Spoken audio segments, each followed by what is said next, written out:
बेशक ये मामला सुप्रीम कोर्ट पहुंच चुका है, लेकिन नाबालिग अपराधी की रिहाई को लेकर सस्पेंस अब भी बरकरार है। आज उसकी रिहाई की तारीख मुकर्रर है और इस पर रोक लगाने से हाईकोर्ट भी पहले ही इनकार कर चुका है।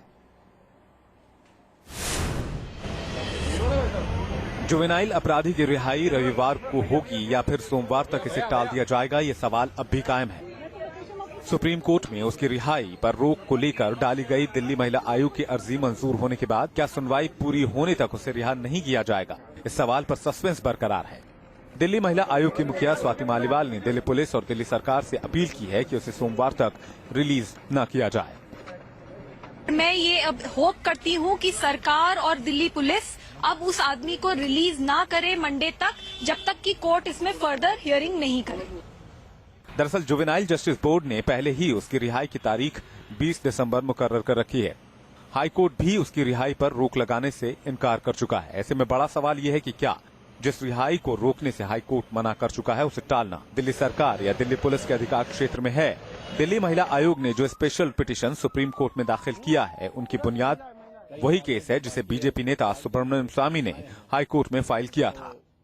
अब तक उस पे रिलीज पे कोई ऐसे ऑर्डर्स कोर्ट से नहीं है, तो अथॉरिटी बाइंडिंग नहीं है, अथॉरिटी पर कोई कंपल्शन या दबाव नहीं है कि उसको वो डिटेन कर सके या फिर रिलीज ना करे।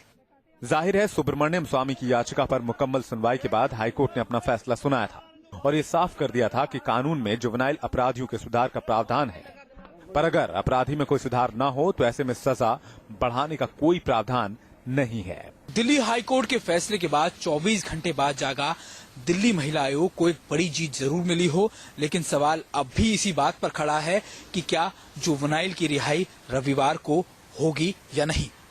वीडियो जर्नलिस्ट दीपक बिष्ट के साथ सुमित चौधरी, न्यूज नेशन, दिल्ली।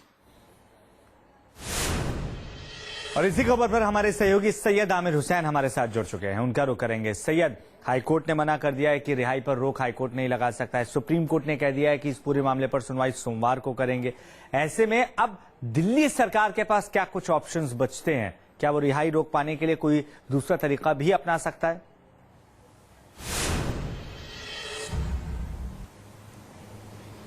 देखिए, एक पिटीशन जो डाली गई है और खास तौर पे मालीवाल की तरफ से कि इसकी रिहाई ना हो, और उसके बाद जो सुप्रीम कोर्ट ने कहा है साफ तौर पे कि इस पर सुनवाई सोमवार को होनी, तो ये साफ स्पष्ट होता है कि सुप्रीम कोर्ट से ऊपर कुछ अथॉरिटीज नहीं है। और उसने जब ये ऑर्डर दे दिया है कि सोमवार को सुनवाई होगी और आज का जो मामला है, आज शाम 5 बजे से पहले उसकी रिहाई मुकर्रर होनी है, और उस सूत्रों के हवाले से खबर ये है कि उसको अलग जगह पे भेजा जा चुका है और उसके बाद वहां से उसको रिहाई दे दी जाएगी। तो कुल मिलाकर के ये है कि अभी सुप्रीम कोर्ट ने साफ तौर पे इस पे कह दिया है कि इस पर सुनवाई जो है, और इसमें दलील क्या होगी, जो दोषी करार देना चाहता है नाबालिग को कि उसका दोषी 17 साल का जब था जब इसने ये क्राइम किया था, उसके बाद अब वो 20 साल के करीब हो चुका है, यानी 3 साल का वक्त हो चुका है, वो बाल सुधार गृह में गुजार चुका है, जिसके बाद आज की तारीख मुकर्रर की गई थी उसे रिहा करने की।